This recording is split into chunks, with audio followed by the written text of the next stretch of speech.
Et donc on est à la Chèvrerie du Corbelais à Saint-Cassin. Donc nous on est installés ici depuis peu de temps, depuis fin 2019. Et on accueille aujourd'hui tous nos clients pour passer une journée avec nous à la rencontre des chèvres, à la rencontre de nos produits. On a plein d'animations toute la journée pour les enfants, des balades à poney, du château gonflable.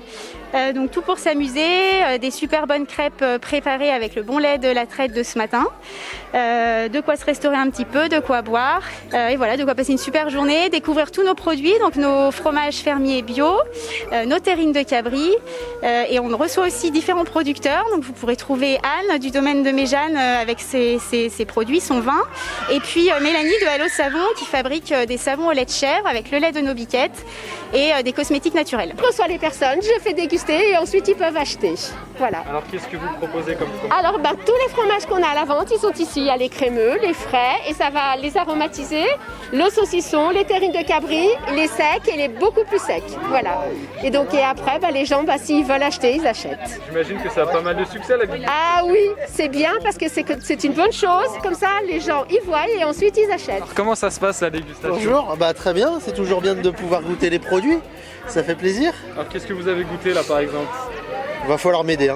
J'ai goûté le frais, le vraiment frais, le crémeux, et après l'aromatisé bruschetta, tomate, poivron, voilà. Et alors au niveau du goût? C'est très bon. C'est vrai que c'est du frais fromage pas industriel, ça fait vraiment plaisir de retrouver du goût. Donc nous avons ici le fromage frais, qui est très frais. Ensuite nous avons tout ce qui est enrobé. Enrobé, il y en a 4 différents. Ils se servent pour l'enrober du fromage qui est frais, qui est ici. Donc nous avons du bruschetta, du saveur du jardin, du poivre et de l'ail et fines herbes. Ensuite, il y a de la brique, qui est du fromage frais et qui va être très bon aussi au four ou pour de la préparation sur la pizza, des quiches. Nous avons du cendré et ensuite, ici, nous avons du demi-sec et ensuite, ici, des très secs. Donc, plus ça va être sec et plus ça va être costaud niveau goût. Alors, il y a 4 questions. Qu'est-ce qu'il y avait comme question, Lina? Combien de litres de lait fait une chèvre par jour?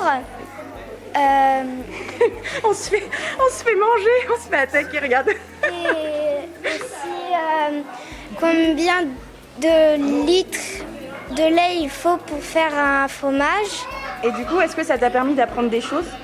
Oui, et donc du coup, ça, je le savais pas avant et donc du coup, j'ai appris des choses sur les chèvres et sur le lait. Aujourd'hui, on vend des séchons sur ce stand, donc ça va être des fromages qui vont être un peu plus affinés. Et dans le cas où les personnes en prennent 6, on leur offre un petit canon de rouge de Savoie qui sont vendus juste à côté. Oui, les personnes sont assez enthousiastes et c'est le fait de goûter du vin avec, c'est assez sympa. Hier, on a eu 500 personnes. Et dans le week-end, on voulait apprendre 1500 personnes. Oui, voilà, mettre en avant la chèvrerie, mettre en avant ce qu'on fait, partager notre travail quotidien. C'est ça le plus intéressant, expliquer ce qu'on fait, que les gens comprennent comment ça marche, le fonctionnement du troupeau, la fabrication. Les chèvres sont en train de vous manger votre pantalon. Elles sont très coquines, très sociables, donc elles viennent beaucoup au contact des clients. On peut leur faire plein de bisous, plein de câlins, tout le monde est content.